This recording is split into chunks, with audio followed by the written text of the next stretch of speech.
So today, February 25th, the last Sunday in February of Black History Month, and I'm bringing it here to the pulpit.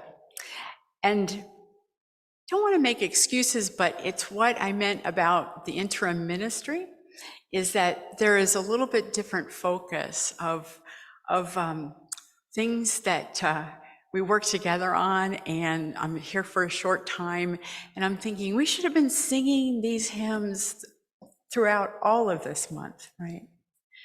But the work sometimes displaces that.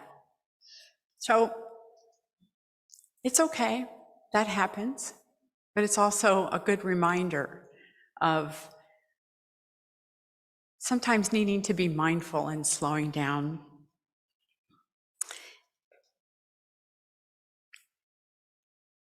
So we are going to look at African American music in our Unitarian Universalist hymnody.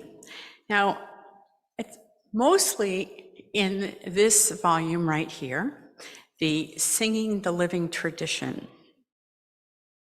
The songs that we just sang, There Is More Love Somewhere, and I'm on My Way, those are unattributed and labeled as traditional African American. Now, later on, we're going to be singing, the Chalice Choir will be singing something more contemporary, and we're going to close our service with something more contemporary, and it is actually from the Teal hymnal that I don't have up here, but I usually rely on the screen for the lyrics. And they are, one of them is composed by, and the other is arranged by Unitarian Universalist Isaiah Barnwell. If any of you are familiar with Sweet Honey in the Rock, she led that group for a number of years. Just some wonderful, she's a wonderful musician and singer. And of course, the namesake of the sermon today is Lift Every Voice and Sing, number 149. And this is in our hymnal, and it is attributed, and it is, the hymnal does not refer to any particular genre. However, we know that it's a beautiful composition, and it's worth talking about its history, especially as it's known as the Black National Anthem, and it has enjoyed a resurgence as a renewing, our unifying song of the Black community. But first, just a few words on the formation of our Singing the Living tradition. So to my surprise, this volume has been around only since 1993. Now, I realize that, that was, how many years ago was that? 20? 30.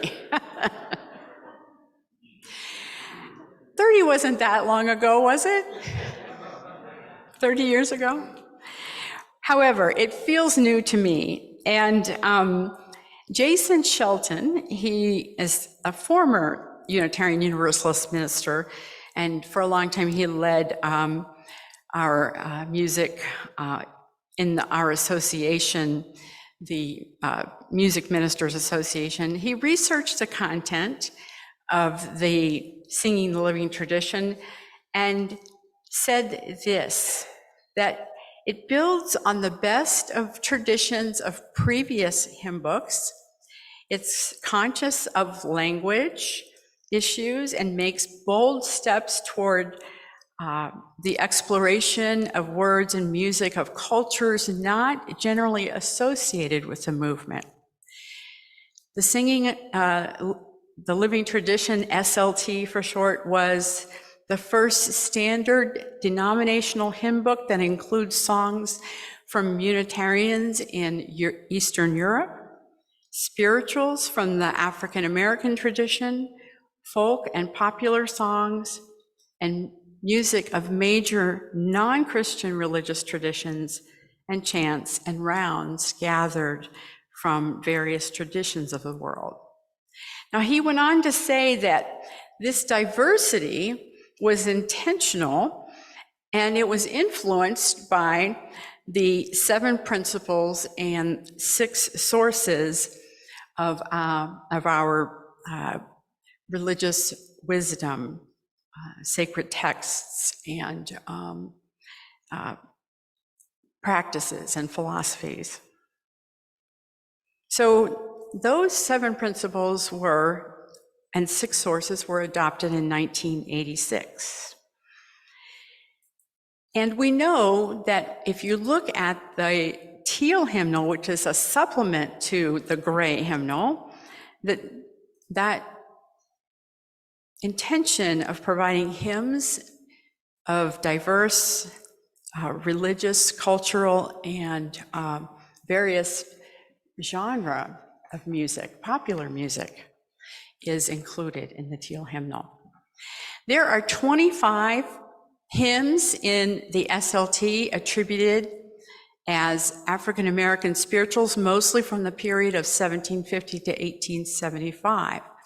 And they can be described as sacred songs in the Christian tradition, which emerged from the days of enslavement and handed down orally until the 19th century. So many, like There Is More Love Somewhere, are laments reflecting some horrific conditions of enslavement that African Americans experienced, while others, like I'm on My Way, are more uplifting and have a hope of envisioning freedom. Now, the African American spirituals also included code songs, which actually gave directions or told people in their lyrics where to go, how to get connected with the Underground Railroad. And then finally, I would argue that some spirituals should not be included in a hymnal from which any other than African Americans might sing, because they're too specific to African American ancestral history. And yet, the Reverend Kimberly DeBoos, author of an online reference for UU hymns and hymnody, she makes a valid point. And I'm speaking particularly of number 154, No More Auction Block for Me. She says that the hymnal isn't just a book of songs to sing, it's a collection of music that speaks to our living tradition, something that might be a little bit different in terms of we are not doctrinaire, we believe that revelation is not sealed but ongoing. So in our living tradition, this is a collection of where we've been. And she says, preserved for historical purposes. Now, she does go on to say that ours, as Bill Jensen talked about, is a complicated history in terms of slavery, colonization, and race relations. So Reverend Kim says, unless you have a particular content and very particular performers, don't sing number 154. Let it speak without singing. So, yes, there are some spirituals in our singing the living tradition that should be allowed to simply speak their history to us rather than be sung en masse in a service. As to choosing to sing any of the remaining 25, I feel I must always be mindful and respectful of content in addition to bringing my own experience of sadness, lament, hope, or joy that each spiritual presents. There's something in chaplaincy where you are encouraged to explore your own emotions so that when you are with a patient, you can experience an emotion that they are experiencing. It doesn't arise from the same event, but when we are empathetic with one another, when we are compassionate with one another, when we are simpatico with others, that is a sacred relationship, according to Martin Buber, the I-thou relationship. So that, the I-thou, is how we should approach any hymn that is steeped in a culture that's not our own.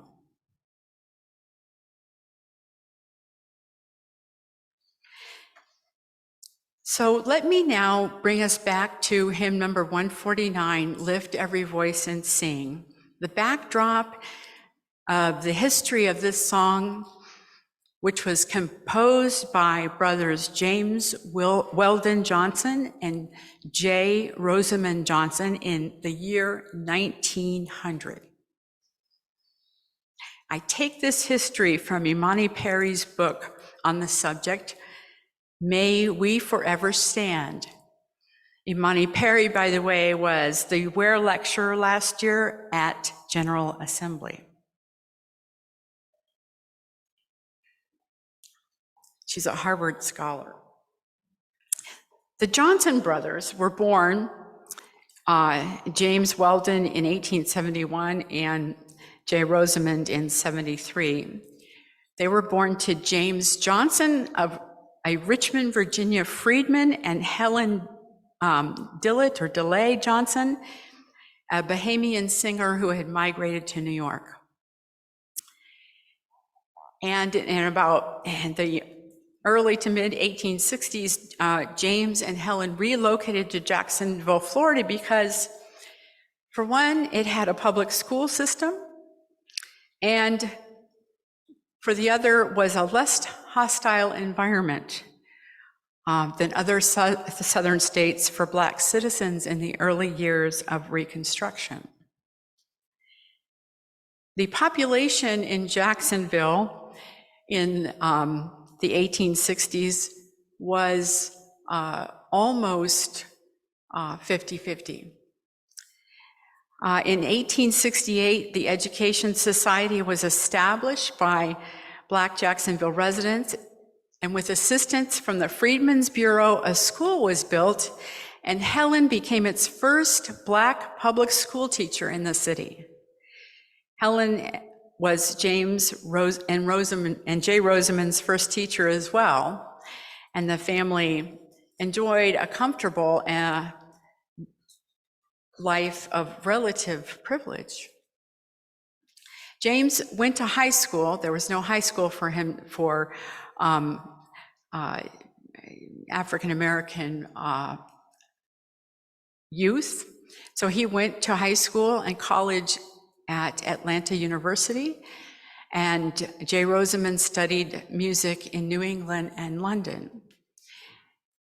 They both ultimately returned to Jacksonville, or J. Rosamond returned to Jacksonville. James came back and was a teacher at the school, at his alma mater, his grade school. And he also studied for the bar, and he passed. And he was thereafter made the principal of the Stanton School, as it was called. And J. Rosamond was a teacher with the Florida Baptist Academy, located nearby. And it was that setting that Lift Every Voice and Sing was penned. Now, in her account, Imani Perry tells us that Reconstruction officially ended in Florida in 1876, and Jim Crow laws took root. And despite their relative comfort, the Johnson brothers, they were aware of how the oppressiveness of segregation combined with a diminished enfranchisement and diminished political power were affecting his students and the families of his students. At the same time, he had been asked to give an address at an event honoring Abraham Lincoln's birthday. But as he tried to write it, James realized it would serve better as a poem. And so he asked his brother, the musician, to help. And together they created a song which they intended for the 500 children of the Stanton School to sing on February the 12th, 1900. Imani Perry says that the song proved to be much bigger than an ode to any one leader or icon. It was a lament and encomium, which means an ode, to the story of and struggle of Black people.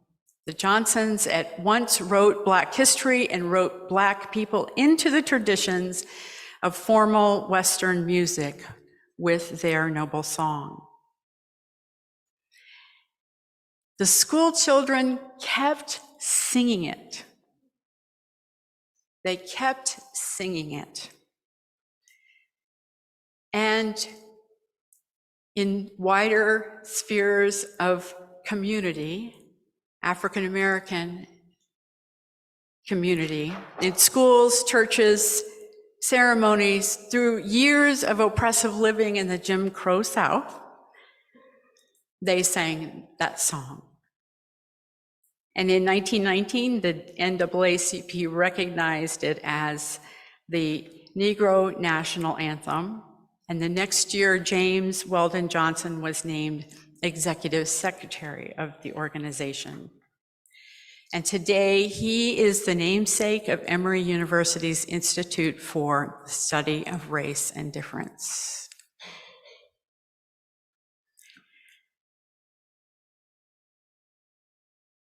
Unitarian Universalist musician Isaiah Barnwell, who I mentioned, says that this, quote, "Music has the power to send out your message.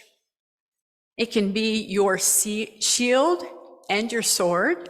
People underestimate the power of the human voice." She went on to say, "I see songs as armor when you need it, and I see songs as a blessing. They come to you when you need them. They come to you when you need them." And that has obviously been the case for the endurance of Lift Every Voice and Sing, as well as its musicality. Now, there are some folks, Black scholars included, who think that claiming Lift Every Voice as a Black national anthem, that incites separation or separatism as an unintended consequence. And as you may know, the song has been sung quite publicly at sporting events, including the Super Bowl. And Time magazine quotes musical scholar Shana Redmond as not wanting the song to be co-opted commercially, because the singing of it, now know that this is in the public domain. You don't have to have a copyright or permission to sing it, right? But the NFL is bringing it in, and Professor Redmond sees that as co-opting it. So there are different feelings about seeing this as a national anthem separate from or in addition to our traditional one.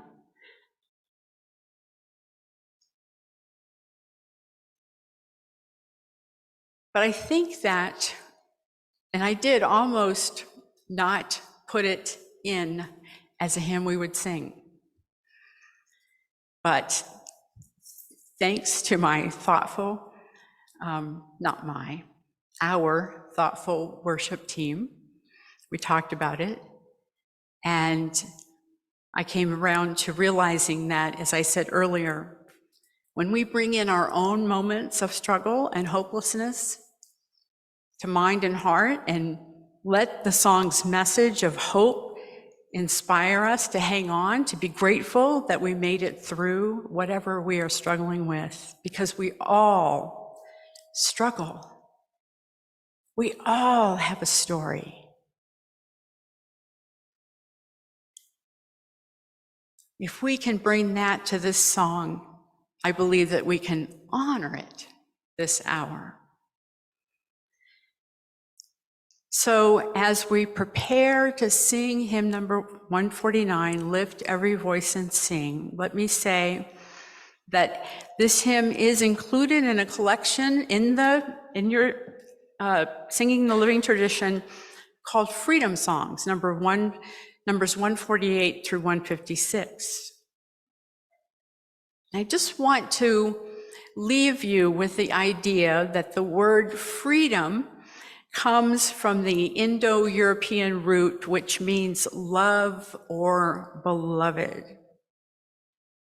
So the idea that the relationship with a friend, a loved one, family members, beloved, if it is truly loving, it confers freedom on both parties. And the centrality of love in our Unitarian Universalist values calls us to be aware of the ways in which our neighbors are not free, still today, living in many ways segregated by poverty and social structures that marginalize in overt and in subtle ways. And we, as Unitarian Universalists, are called to respond. So I ask you now, if you would like to take up your gray hymnal and turn to page 149, Rise, Embody Your Spirit. The lyrics, I tell you what, I'm sorry, sit down.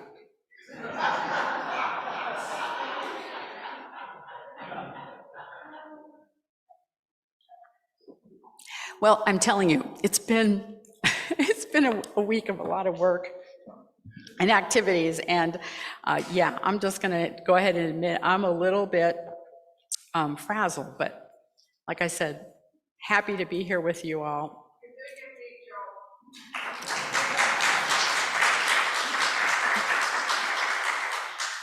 Thank you, Linda. I know exactly where that came from. Because I promised that I would say the words first. So if you want to read along with me, fine. Lift every voice and sing till earth and heaven ring. Ring with the harmony of liberty. Let our rejoicing rise high as the listening skies. Let it resound loud as the rolling sea. Sing a song full of the faith that the dark past has taught us. Sing a song full of the hope that the present has brought us. Facing the rising sun of our new day begun, let us march on till victory is won. Stony the road we trod, bitter the chastening rod, felt in the days when hope unborn had died. Yet, with a steady beat, have not our weary feet come to the place for which our fathers sighed. We have come over a way that with tears has been watered. We have come treading our path through the blood of the slaughtered. Out from the gloomy past, till now we stand at last where the white gleam of our bright star is cast. God of our weary years, God of our silent tears, thou who hast brought us thus far on the way, thou who hast by thy might led us into the light, keep us forever on the path, in the path, we pray. Lest our feet stray from the places, our God, where we met thee, lest our hearts drunk with the wine of the world, we forget thee. Shadowed beneath thy hand, may we forever stand, true to our God, true to our native land. Please rise and bow.